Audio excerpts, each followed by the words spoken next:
MLC కవిత దాఖలు చేసిన bail పిటిషన్లపై విచారణ వాయిదా పడింది. విచారణ రేపటికి వాయిదా వేసింది ఢిల్లీ హైకోర్టు. కవిత తరపున వాదనలు ముగిశాయి. 40 నిమిషాల పాటు కవిత తరపున విక్రమ్ చౌదరి వాదనలు వినిపించారు. రేపు మధ్యాహ్నం 12 గంటలకు సిబిఐ, ఈడీ వాదనలు వింటామని కోర్టు పేర్కొంది. రేపు ఆధారాలతో సహా వాదనలు వినిపిస్తామని సిబిఐ, ఈడీ పేర్కొంది.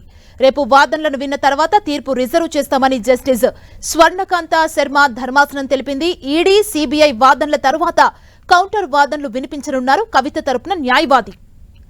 నిబంధనలకు విరుద్ధంగా కవిత అరెస్టు జరిగిందని కోర్టుకు వివరించారు విక్రమ్ చౌదరి. లిక్కర్ కేసులో అరెస్టైన శరత్ రెడ్డికి బెయిల్ ఇచ్చారని, ఈ కేసులో మాగుంట శ్రీనివాసులకు కవితకు వ్యతిరేకంగా వాంగ్మూలం ఇచ్చారని కోర్టుకు వివరించారు.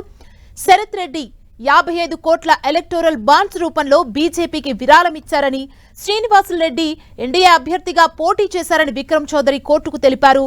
గతేడాది సెప్టెంబర్లో సుప్రీంకోర్టు ఇచ్చిన నిబంధనలను ఉల్లంఘించి అరెస్ట్ చేసినట్లు కోర్టుకు తెలిపారు. ఈ కేసులో కవితను కేవలం సాక్షిగానే సిబిఐ విచారించిందని, ఆ తర్వాత కస్టడీలో ఉన్న సమయంలో సిబిఐ అరెస్ట్ చేసిందని కోర్టుకు తెలిపారు. కోర్టు అనుమతి లేకుండా న్యాయవాదులకు సమాచారం ఇవ్వకుండా అరెస్టు చేశారని వాదించారు విక్రమ్ చౌదరి. సిఆర్పిసి నిబంధనలకు విరుద్ధంగా సిబిఐ కవితను అరెస్ట్ చేసిందన్నారు.